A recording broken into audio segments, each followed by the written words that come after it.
E em estúdio nesta edição estão Jorge Armindo, o empresário, e Miguel Malaquias Pereira, economista, ambos convidados habitual à sexta-feira. Muito boa tarde aos dois, obrigada pela vossa presença habitual já aqui no estúdio da edição do meio-dia. Jorge Armindo, acabámos de ouvir agora o secretário de Estado, Emanuel dos Santos, a dar conta dos números da execução orçamental.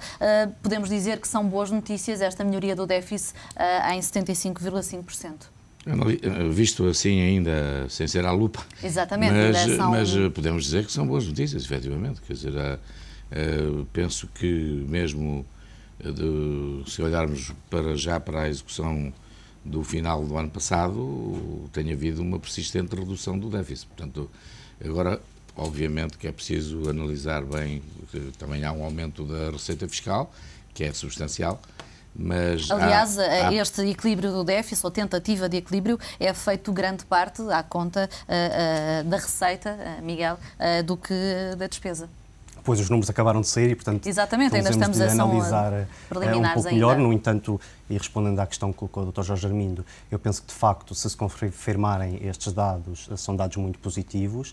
Há aqui ainda alguns pormenores importantes, porque penso eu, isto serão dados em contabilidade, apresentados em contabilidade pública, depois teremos de ter a passagem para a contabilidade nacional e, portanto, desse ponto de vista pode haver aqui alguma deterioração destes números. Deterioração significa agravamento? Agravamento, sim. No entanto, de qualquer maneira, o bolo geral parecem números muitíssimo bons e que vão ao encontro daquilo que o país necessita, que é uma contenção forte e uma redução do déficit orçamental. No entanto, e como a Marta referiu muito bem, uma vez mais continuamos a consolidar as finanças públicas, sobretudo do lado da receita. Há aqui uma redução, penso eu, da despesa. 3%, exato, segundo aquilo que ouvimos agora. No entanto, o grande esforço é efetuado do lado da receita, com penalizações muito acentuadas para as famílias, para as empresas, para os agentes económicos, de um modo geral. De qualquer maneira, face às metas com as quais nos comprometemos através do memorando de entendimento com o FMI, o BCE e a Comissão Europeia, isto são notícias que deverão agradar não só Portugal, como também todas essas entidades e os agentes internacionais. E também, Jorge Armindo, o Partido Socialista e José Sócrates. Pois, eu penso que José Sócrates vai tirar grande partido no debate desta noite acerca destes números. Agora, a verdade é que nós temos que contextualizar as coisas.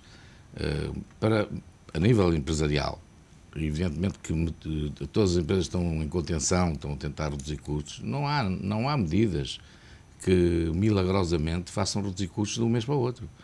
Portanto, independentemente agora da análise... Por medidas milagrosas está a referir-se à taxa social única, que tem estado no centro deste debate. Também. Mas, fundamentalmente, acho que tem, claro, a coincidência da nossa situação económica e financeira com as eleições levam os debates para um nível que foge à análise mais detalhada, mais profissional dos números. Acha que os candidatos estão a perder em detalhes? Eu acho que estão a perder em detalhes, exatamente.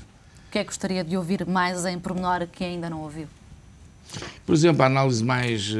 Por exemplo, no debate desta noite, eu acho que seria muito importante realmente esgrimir sobre a evolução das contas públicas destes últimos meses e deixar de lado certamente aquilo que vai acontecer, que é uma tentativa de culpabilização e de desculpabilização, obviamente, que não vai elucidar muito os portugueses. Eu acho que as pessoas têm já as suas ideias sobre o que correu mal, e é óbvio que correram coisas bastante mal na nossa economia, mas antes de procurar apontar o dedo e culpabilizar, eu penso que temos todos que ter consciência que a situação económica e financeira internacional teve também um peso extraordinário na performance dos últimos anos.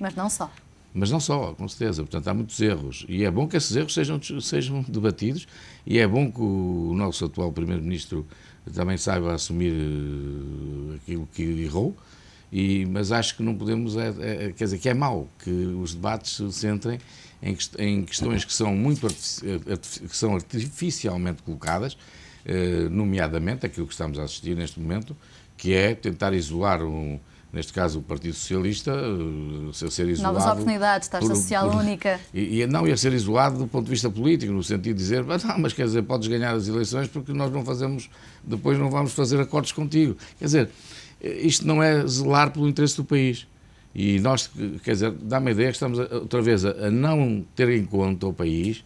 O Sr. Presidente da República, da última vez que se expressou publicamente, disse-o, e penso que a grande maioria daqueles que, enfim, que intervêm na economia estão de acordo que é preciso haver um governo maioritário. Acha por isso que os partidos deviam estar dispostos a coligar-se também com o PS e também com José Sócrates? Eu acho que não falo em particular do engenheiro José Sócrates, mas eu acho que não é pensável que possa sair, enfim, dependendo, obviamente, da votação do 5 de junho, mas não é pensável que, se as sondagens estão mais ou menos certas e se há mais ou menos um empate técnico, não é pensável que algum destes partidos vá ficar de fora. Não estou a ver que isso seja bom para a economia, não estou a ver que isso seja bom para o país. Mas há partidos a admitirem coligarem-se, por exemplo, o PSD e a CDS. Não admitem a coligar-se com o PS de José Sócrates. Mas eu não acredito nisso, para ser muito honesto. Então acredita que se o PS vencer as eleições, claro, vai ter de se coligar com alguém? Alguém vai coligar-se com o PS. Eu pessoalmente não tenho dúvidas nenhuma. Nós somos vítimas permanentes, nós, cidadãos, somos vítimas permanentes dos jogos partidários. E eu acho que está na altura de nos indignarmos com a forma como os políticos estão a conduzir o país. E eu acho que isto não é a maneira de levar o país para algum lado. E nós precisamos é de união e não de conversa. Miguel, até ao momento daquilo que tem ouvido da pré-campanha e agora que estamos prestes a começar a campanha eleitoral, sente-se esclarecido em relação aos programas partidários? Bem, eu sinto-me esclarecido face àquilo que irá ser implementado em Portugal, porque temos um memorando da Troika e isso essencialmente vai ser o programa de qualquer governo, de qualquer partido, de qualquer coligação que tenhamos. Terá o que ser, mas não é o que alguns admitem. Temos ouvido os líderes partidários dizer que há volta a dar ao programa da Troika. Ainda ontem José Sócrates disse isso na conferência do Diário Económico. Pontualmente poderão aqui existir alguns caminhos diferentes, algumas estratégias alternativas, no entanto, os grandes objetivos, isso é que interessa, porque é isso que a médio e longo prazo poderá colocar Portugal, esperamos nós, numa rota de crescimento sustentado.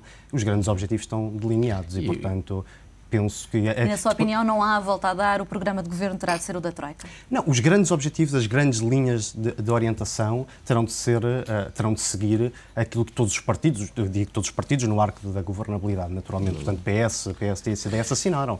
Depois, pontualmente, aqui poderão existir algumas, como se reduz a taxa social única em 4 pontos, exatamente, ou um pouco mais, ou um pouco menos. Miguel, estaremos de acordo que mesmo dentro de alguma possibilidade de flexibilizar algumas medidas, elas vão ter que ser aprovadas pela Troika. Claro. Portanto, claramente, o diálogo... Eu diria que vai haver aqui um supergoverno a partir de 5 de e depois, se calhar, um governo composto por 2 ou 3 entidades, que será a coligação PSD-CDS, ou uma coligação com os 3, ou uma coligação PS-CDS. Vejo com maior dificuldade, pelo menos com estes líderes, ou seja, uma grande batata quente para o Sr. Presidente da República. Claro. Alguém aqui vai ter que ceder. Alguém aqui vai ter que ceder, vai ter que recuar. Eu penso que sim, e acredito que o Sr. Presidente da República saberá atuar na altura própria. Estou plenamente convencido disso. O que está em causa é realmente o interesse nacional e acho que este período pré-eleitoral e o período eleitoral vai-se dizer muitas coisas, mas claro, o bom senso depois das eleições acabará por imperar. Essa é a minha expectativa e espero que seja isso que vai acontecer, porque todos iremos sofrer bastante mais.